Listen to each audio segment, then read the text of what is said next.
Welcome to episode 7 of the Banko Hoppy Hour.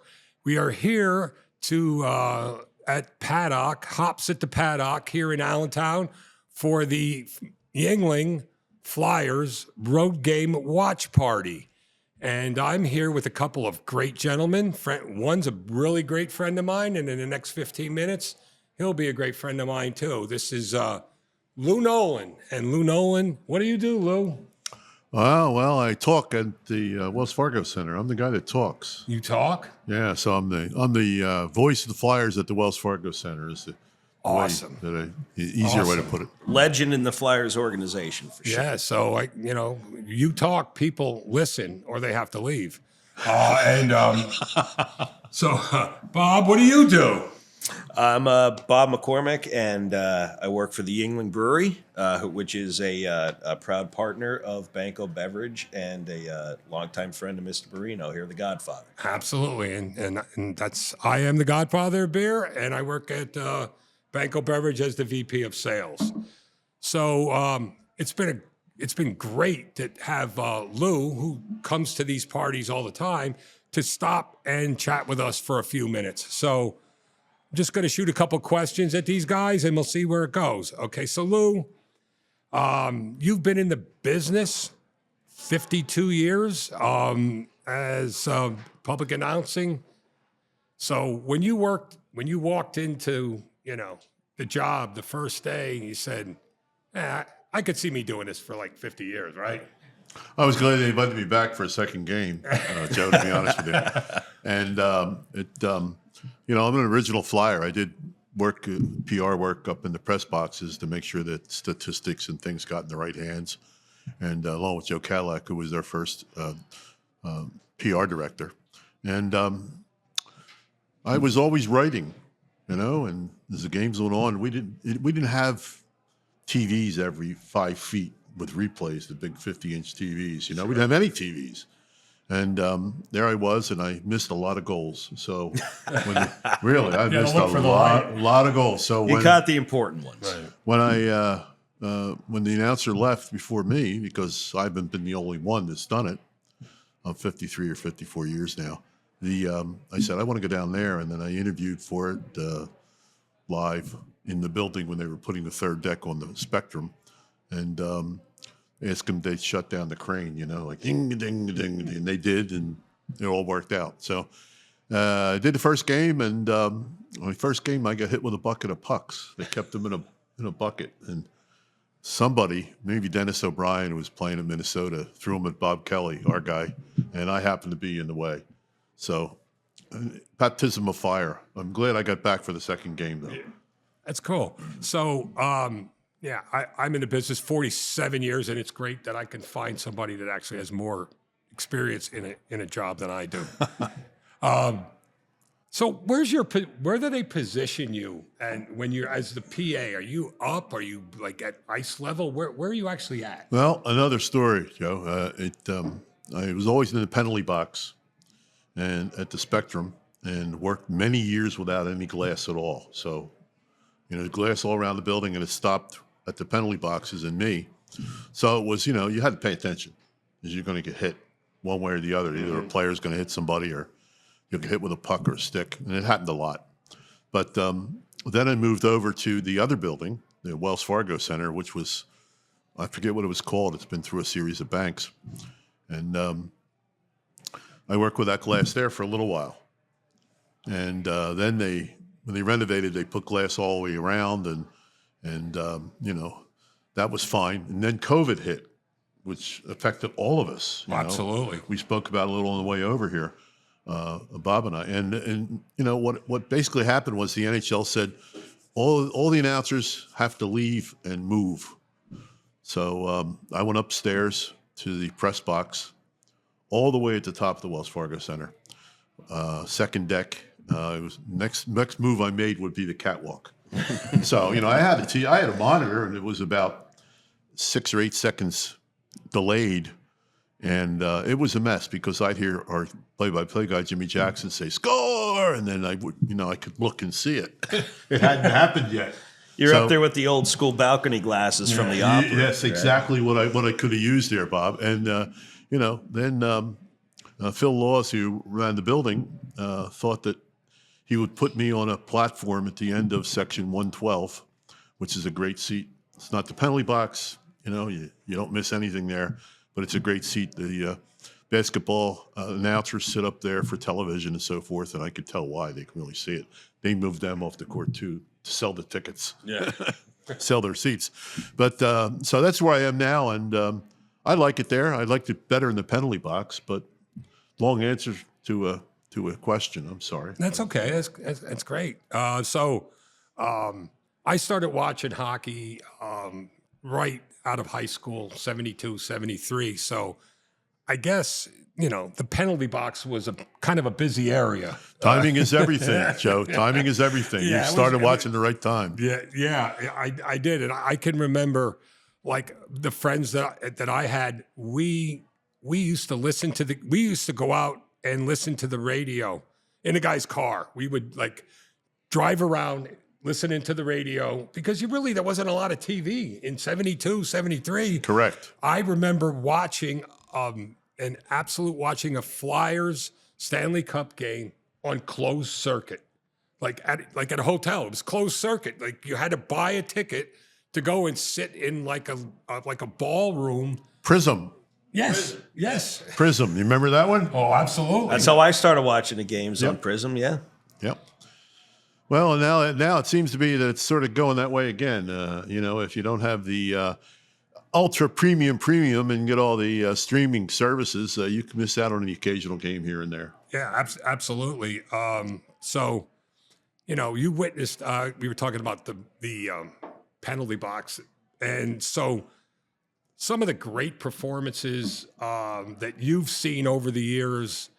I'd like to get your perspective on. I mean, you've certainly been there long. I mean, paying more attention than I have. I was sort of like a great hockey fan younger, but then kind of drifted away a little bit. So I'm like a casual fan now. But some of the great performances you saw in the buildings, I mean, of the banks, you know what I mean? You outlasted 4 banks. So A number of them, you're doing pretty good. There'll be somebody else coming up soon. Yeah. Yeah. But what would you say, Lou, was between the Spectrum and Wachovia, I think was the opening bank. But what are some of the games or performances or events that really stick out in your mind over your illustrious career? Well, the ones that stick out in my mind are necessarily in everybody's mind that watched hockey, as when you did, Joe. And number one would be May 19th, 1974, when we won the Stanley Cup, number one. Rick McLeish tipped in a shot, and there it was. And, I remember as the game went on, thinking, we might win. And it was against the Bruins, and they were good and mean and nasty. Were loaded. Yeah, they were. And, near the end, someone from the Bruins shot one from the point. It went off somebody's pads and bounced past the defenseman, and Clarkey went around and grabbed it, and Bobby Orr had to yank him down. So with a little over 2 minutes left, they had a penalty. And I said, boy, oh boy, we're going to win this thing. And Orr was just ballistic. But he sat in the box, and we did win it, and it was a celebration to end all celebrations. That was the best one. Second would have to be the game against the Soviet Union in 1976. That's probably one of your lists too, right? That was on the top of Joe's list. Yeah, that is number 2. And you already hit number 1. And just a great game. They came in here really having a winning record, and the Flyers were the only thing that stood between real embarrassment for the league and the ability to say, "Hey, we're better than anybody." And Russians were here for a couple of days. I'll tell you a couple things about them. They stunk. They were terrible. Smelled. The equipment, hockey equipment is tough to start with. Yeah. You ever played, New equipment that they have now, they change it up pretty quick. But It was bad, and the equipment was old, and they were going to get some new stuff as a result of this 8-game series. And they were tough. That's why I first got pins. I got into pins there. A guy gave me a pin, and I didn't give him one. I opened the palm of my hand. I showed him my change, and there was a Kennedy $1 there. He said, "Oh," so he took that, right? And then he went in their room, because I was off for a couple of days to make sure I was around that. I knew it was going to be epic. And all these heads come out looking for me, and he says, "There he is." So now all these guys are coming out and they're giving me pins. Well, I don't have. They're all looking for the Kennedy dollar, right? But I went and got a roll, and I distributed to the guys, and then when they were out on the ice, somebody went through all their pockets and took them. One of their security guys took them. Somebody wasn't you, was it? Was not me. No, I was very pleased to have the pins, and it was a good thing. I took a few of the guys to Pat Steaks for a cheese steak wit, and it was a lot of fun. Drank a few vodkas, yes. Yeah, we took good care of them, and they had a lot of doctors. Doctor this, doctor that. KGB guys, I'm sure. They weren't doctors. All right. And they were everywhere, and they didn't want anybody to suddenly disappear and become a National Hockey League player. Right. They all could have. They were all that good. But that was so 1 and 2, and I don't know. Yeah, my memory of those 2 games is one is Phil Esposito and Bobby Orr skating to Kate Smith and giving her a bouquet of flowers when she sang "God Bless America" live for that game. Yes, I introduced her 2 or 3 times. She was back a couple of times, and I remember it. I had goosebumps when I did, and I met her, and nice lady. And those guys tried to, break the jinx, so to speak, of all the games we had won. We had a great record with Kate Smith. Oh, I remember, and that was record. sort of like that just happened. Like one day they just threw it on there, and then they did it again, and all of a sudden, every time they did it, they're winning. So then they kind of tucked it away for bigger games. Then Yeah, we have it. I'm not sure how long it's tucked away for now. I guess that's a Dan Hilferty's call. Yeah. Well, these days, Kate Smith is tucked away too. Not only for a little while.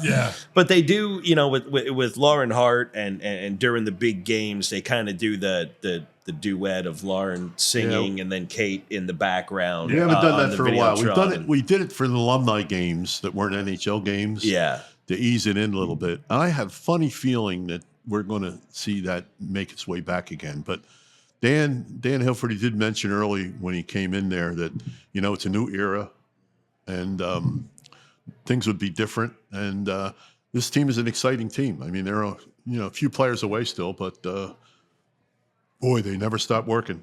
They make every game interesting. Love the head coach, love his, just his passion. I remember seeing a meme with Gritty where, he says, "I'm not afraid of anything, but that man, he scares me." Well, he's an interesting guy. He tells the truth. He does. And he does not hold back when he wants to tell somebody something, player, he tells them. And it's going to work well for the guys here. He's a good coach for this group. And Matvei Mishkov is here now, and they got him out of Russia somehow. I guess it was money. Amazing. I don't know exactly how. But when we drafted him, I said, "Oh, my God, they drafted Mishkov." And then he came in here. He's a nice enough guy. He's learning the language. Yeah. And a couple of the other fellows that are Russians I'm friends with, so I met him well through them. But he's speaking a few English words now, but not a whole lot. I met him on draft night, actually, down in Nashville. Right? Yes. And I just remember being so completely amazed that they were able to get him at that position, knowing that the talent that he had, the kind of the hang up there was when he was going to come to the How long league. would you have to wait How for long him? would you have to wait? Right. And I was thinking, 3-4 years, and here it was, 15 minutes. Yeah. It was a cup of coffee, and he was up in the league, which is amazing. Yeah, well, I was told that he wanted to play here. And he interviewed good with us, strong with us, but he backed off on some of the other interviews that he had because he really wanted to play here. Whether that's true or not, I don't know, but it makes some sense. And he's one of those players that you can just see has that talent level, that next level of that, just seeing him with this organization, and you get to see him. You've had the opportunity to speak with him on a regular basis. I mean, how do you feel with what you've seen so far out of him, in this season, and what you think his ceiling and potential can be? Well, I don't know what his ceiling could be. He's going to be a 40-plus goal scorer for many years. And 40 is a big number here in this league. But it's so fast. Things are so fast now. I think that he's making mistakes now. And Torts knows that he's going to make them. And when he makes them, he doesn't berate them. But he's making them try to make a play. And some guys, the guy that could really see the ice was Wayne Gretzky. I mean, he knew what was going on, and he knew when the trailers come throwing them, and they come roaring in there. He get them the puck, and this guy, I'm not going to compare him to Gretz, but he can see around him and see the ice, and he makes nice passes, passes that once in a while there's somebody in the way. I mean, players are good players. Opposite team, you have to think about that. This is an NHL team. They're trying too. They sure are, and but he's got a very high ceiling, and they have to get him the right people to play with him. Right. People have to help him. He had a great pass down by the net the other day for a goal, and he's good right around the net down low. And he'll try to score from behind the net, bounce it off the goalie's head or bounce it off the back. Yes, he does. He does. Yeah. He's creative. Yeah, for sure. Good. Crazy. So, is there a natural rivalry now in today's game? Like I could always, head back towards the 70s, and those epic Rangers, Flyers guys. I mean, they went to the Stanley Cup beating Boston, but that series previous to that with the Rangers was one of the toughest hockey series ever. Was that the one when Schultz beat up Dale Ralph? Schultz beat up a lot of guys. Nobody helped them, and that was the doom of the Rangers. After that, we had them. Nobody jumped in because nobody wanted to take a few hits from Dave. But Dave used to go crazy. I remember when he'd come to the box sometimes after a fight, and they finally get him to the box. I mean, his eyes would be like ping pong balls. I mean, he was just a wild man, and he's the coolest, calmest guy. It's like Hextall was crazy, but he's cool and calm. Schultz is gentle. You met him, I'm sure. Yeah. But he would find that guy on the other team and say, like, I got to take this guy out. I got to take him out. And that was the game. That was the game back then. The great goaltending. Like Bernie was on fire. Eddie Jockman, and I could just think about Eddie Jockman at the Madison Square Garden. Now, of course, you do the home games, but the chance of Eddie and then Bernie, and it was a heavyweight fight between those two goalies. Yeah, both very good. Just like what New York had now. With the Swedish guy that they had for a long while, Lundqvist. Yeah, and he was. Against us, he was like unbeatable. Yeah. Just unbeatable. We had a rough time solving him. But the Rangers are, you're talking about a rivalry there that's important. And we're developing one with the Devils too. Devils are good. They've got, they had, the first round draft pick for like 5 years. Mm-hmm. I mean, Nico and all of those guys. Yeah. Sure. I mean, so how, you can be bad and then you're going to be good eventually. If the guys grow up, they grow up together. That's what they're trying to do here, really. Get a young group that just grows up together. Well, and Joe talked about the Rangers rivalry, and when I came up, it was all about the Legion of Doom, and Lindros and Leclerc, and just that phenomenal group. And I obviously remember against the Jersey Devils and all of those guys, and kind of how that. There were some, especially when Lindros went down, and they were an easy team to to start a rivalry against for sure. Easy to hate. Easy to hate, yes. Eric took Easy his to first concussion from a guy named Valeri Zelapukin. It was you might know that name. He's a defenseman, and I guess he was with the Islanders. I think it was the Islanders when he got it. And Eric used to skate with his head down the line. Yes. And he would be vulnerable, but he's a big guy. Not many guys wanted to go and crash into him. You'd lose.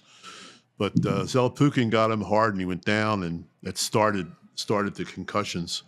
And then Scott Stevens finished him off there in that one series. Yeah, 97, I think. That was a bad one. But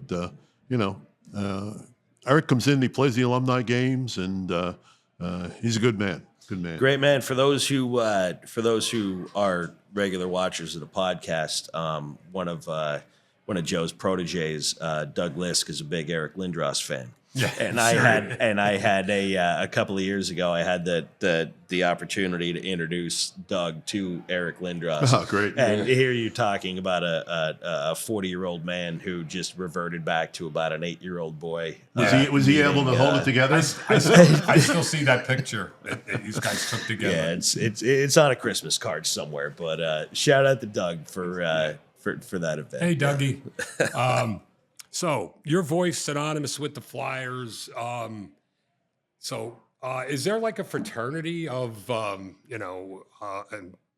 arena announcers? Like the guy from the next building, or do you guys have a fraternity of some sort? Well, we don't have a fraternity, but we're loosely hooked up with one another through a Facebook page that's called announcerhelp.com, and all of us, we go on there, and the reason it's Announcer Help is because of the way the names have changed. The Smiths and Joneses are different. They're, now they're Sodalukins and this and that and the other thing.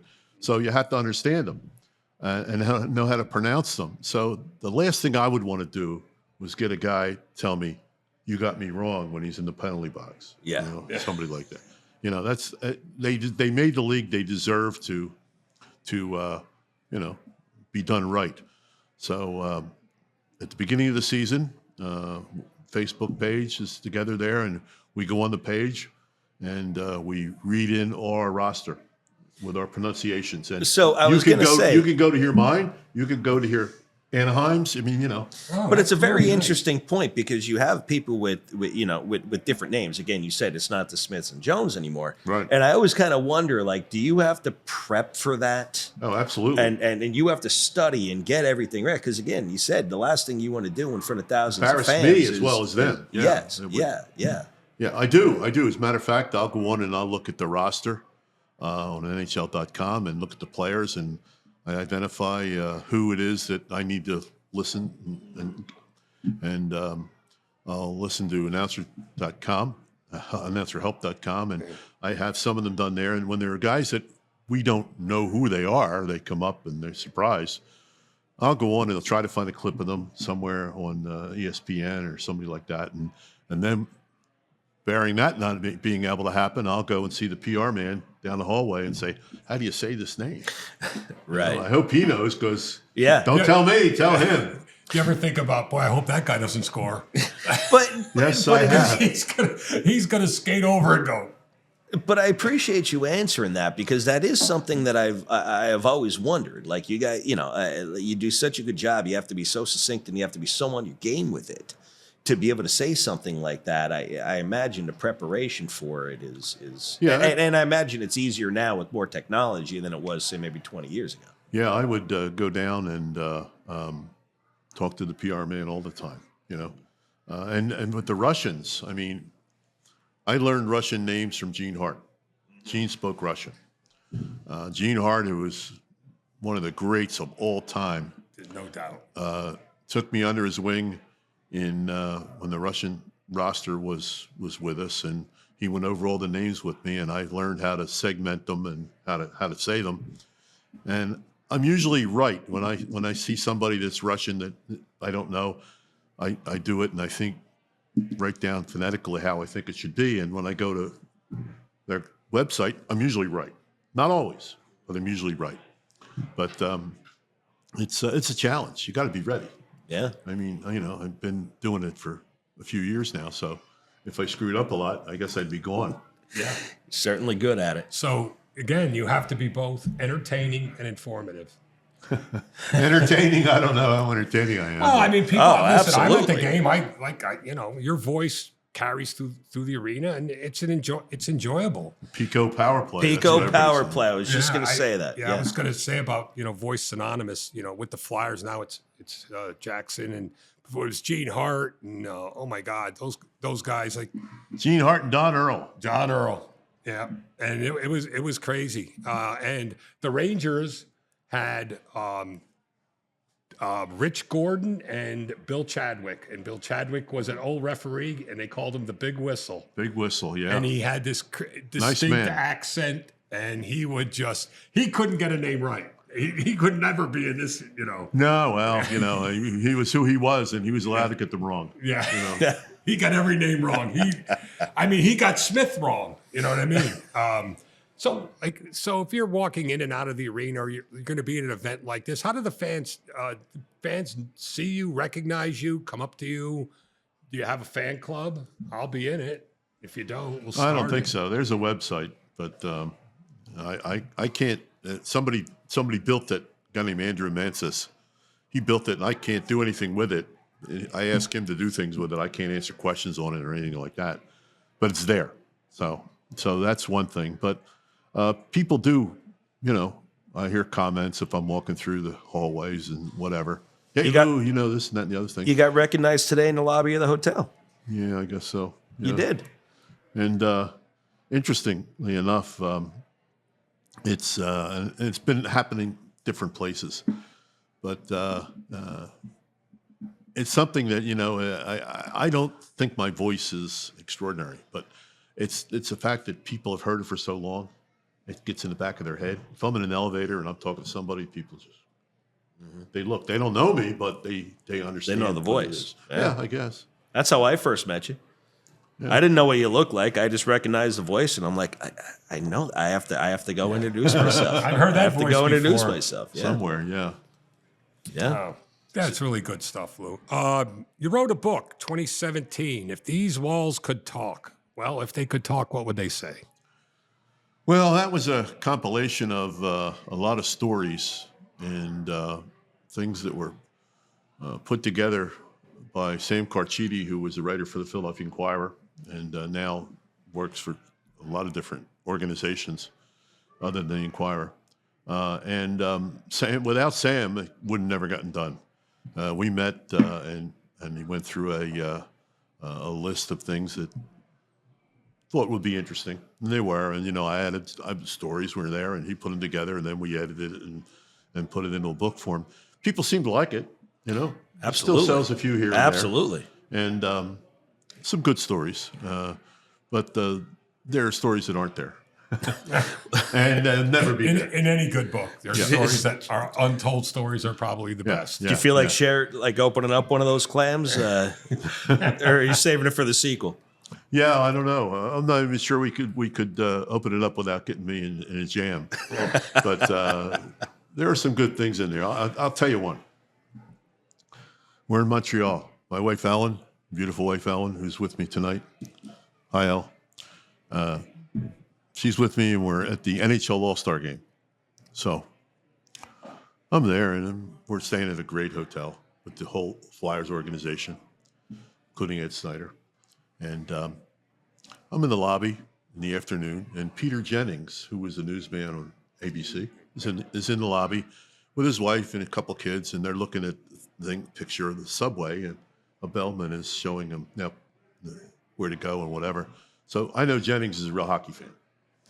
That's all I know. I never knew him. And I says, Peter, Lou Nolan from the Flyers. Says, oh, hi, how are you? Good to see you. He didn't know who I was, Adam.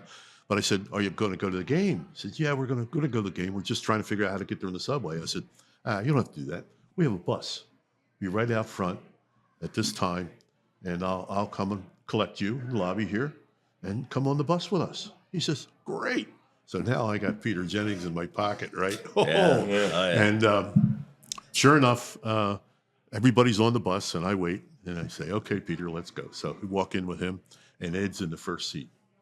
And I said, oh, Ed. I says, you know Peter Jennings, don't you? My friend Peter? And he says, Yeah. So now it's What a how the flex. hell does Lou Nolan know Peter Jennings? Well, he doesn't. That's the trick. Right. But nobody knows, and he got there with us, and we had a great time. And boy, snow was vertical. It was terrible, but it was a great time and a great All-Star game. When Mario Lemieux announced that he was coming back from his lymphoma, Yes. and when we were on the way home, our plane was Montreal, Pittsburgh, Philly, and I was smoking a cigar, Cuban cigar, small one, and I went down a couple of gates, and there was Mario sitting with his family. So I had met him a number of times at Pittsburgh, and he says, "What are you doing?" I said, "Oh, I'm just having a cigar and relaxing before we go back."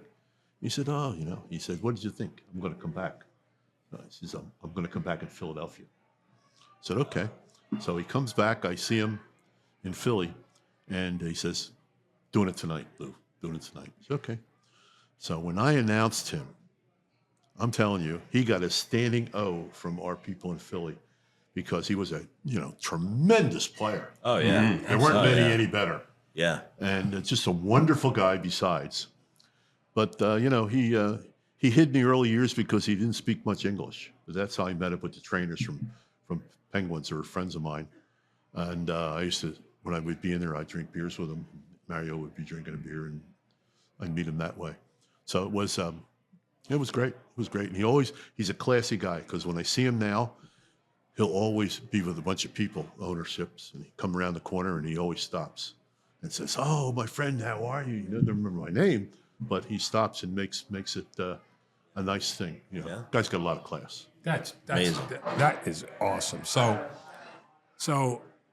favorite players on the Flyers and on other teams. I'll give you, like, after you say it. I know the number one for me, number one and number two. So I'd let you go. Well, Bob Clark was first because he never stopped working.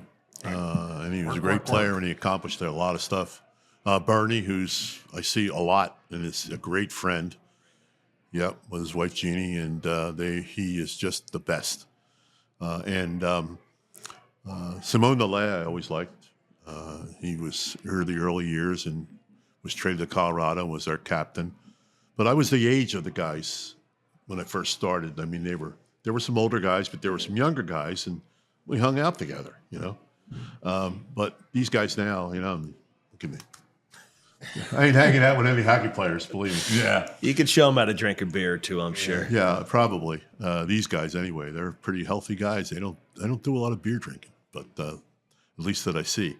But my favorite player in the opposition, Steve Yzerman. I have a stick collection, obviously. Collect some things, and I remember Steve I used to deal with him as a captain. He would come over to me when I worked without glass and say, "Would you check number 6 for an assist and all this?" And I said, "Sure, no problem." And we'd give him an assist if he deserved it, and he always did. And Steve got a penalty one day in there early in the game, and I said, "Steve," I says, "if you chip a stick tonight, save it for me. We put it in my collection." He says, "Sure." Penalty's over, he leaves. Scores a hat trick. They beat us, 4-1 or something like that. I announced him his first star, our first star. Yeah, yeah. He comes out with one of these, comes over to me and hands me the stick. Wow. He says, "Come up and I'll sign it," Wow. Yeah, and it's a goal scorer stick. It's really like a twig compared to some of the stuff defensemen use. And I brought it in when he was general manager of Tampa. And I brought it in, and the guys that were sitting there, the players and coaches, said, "What the hell's that stick?" I said, "It's your boss's That was stick." his. And yeah, it was such a funny thing to see him. Wow. Yeah, I had it re-signed because the signature had sort of died on me. But he's a tremendous guy, and he's putting a good team together in Detroit. We'll see them soon, Yes. and they're Yeah. good. Yeah. They're good. Yeah, for sure. So, how about you? Yeah. What about Well, you, Joe? of course, would be Clarkie and Bernie, but I liked the tough guys of the the Broad Street Bullies. I mean, they actually conspired in the NHL to just dismantle that type of hockey. They were allowed to. Yeah, I mean, it was like Don Selesky. I mean, guys like Don Selesky and Hound Kelly and Good those friend of guys, mine, the Hound. Those they just willed their way in up and down the ice. Sometimes they look like, maybe like pigs on skates or whatever. I don't know, but they did have talent, but they just outworked everybody. They would get into those corners and you just couldn't get out. Kinderchuk in the corner. Oh, Couldn't get the Kinderchuk, puck away yeah. from him at all. Yeah. And other guys, I should have mentioned Holmgren, and Bobby Kelly. They're good guys, and I see them all the time. And, guys like Hextall is a good friend and was one of my favorite guys. And I remember when I put him in the Hall of Fame, I did the ceremony, and I had a Hextall stick. So I brought the stick in, and I had the ice guys bring a net up, and I put the stick on top of the net. And, remember he used to ring the stick, the pipes, ring it, dingity, dingity. Yeah. And at the end of it, the ceremony, when we're getting ready to hoist the banner, I said, give us one more time, with the stick and how you used to prepare for the game. And he looked at me, he took the stick and, he did the same thing. Bing, bing, bing, bing, and the people cheered. And I thought that was really cool because the stick had all this red paint all over it anyway, and then a little more red paint from the posts. Yeah, he's a good guy too. Yeah, to have those your storied career and got these relationships with people that you've held them for 50 years and made new ones along the way. Man, that's a lot. And again, you first time we met, you seemed like a really classy person and seemed like a lot of fun. So I think that the hockey world owes you a lot. I don't know that. You'll find out what I'm really like later on. Oh, okay. But allow me to say that I am enjoying this flight. Very much so. Excellent. Yeah, we're all having a flight here. We have our flight flyers pint glasses here tonight. Real excited for the game tonight. Lou being here, he's going to bring us some luck. He's going to rile the crowd have up fun here. It's going to be a lot Alan of fun. and I were talking on the way up, and the Islanders, their record is below 500, as is ours, I guess, right now. And, it's just a situation where it's a winnable game if the goalie stops the puck. That's right. And that's been one of our challenges. And fast start. But I think we're starting to sort it out. I think so. I think so. Yeah. If our goalie is not just too tall to be an NHL goalie, he's big. He's big. What, 6'7", I think, Yeah, or something he's- like that. He's Ivan. He's I don't know. I'm not sure. big man. Big Got that man right. for sure. What's your favorite part of attending these? You come to a lot of these, and These? yeah, Oh, people. Yeah, people. We have fun with the games. We'll do a Pico power play or two. We'll announce the goals, figure out if we can tell you who had the assist. If we're not watching it, it happens. We don't know. And maybe, Announcer help. JJ will go to NHL.com. We'll have fun and, give away a few things and drink a few beers. And I just love it because these guys from Yuengling are the best. This is a great group. They're great partners of ours. They're great partners of yours, and I'm happy to be just part of this whole thing. Well, you are. You're a big part of it. I appreciate having a chance to be on and tell some Absolutely. stories. So excited to have you. And have a laugh or two and whatever. So we don't want you to go away empty-handed. So I understand that you are staying at the Wind Creek. Yes. So I have, as a parting gift, I have a Wind Creek Bethlehem gaming voucher for $22. I'll tell you. I would like for you to have it. If you don't want to cash it, keep it as a it can memory be of cashed? Jake. You can cash it. You can yeah. get $22. Yeah. And that's for me. That's for Can me. you buy drinks with this? You could buy drinks. You could play cash the it in, machines. get the money, and go buy a drink. All right. Hey, thank you. I appreciate it. This has been great. Yeah. And I'll look forward to doing this again. I hope we can. Yeah, absolutely. And hopefully I get down to a Flyers game and I can yell at you from the stands. Yeah. I'll make sure you have the phone number and give me a call before you're coming down and come down and visit. Absolutely. Hey, Luke, thank you. It's been a real Bob, pleasure. Thank you. Thank Appreciate you so it. much. That's it. Episode 7 in the books. This has been one of the best that I've of the 7. This has been my favorite. Sorry, Dick.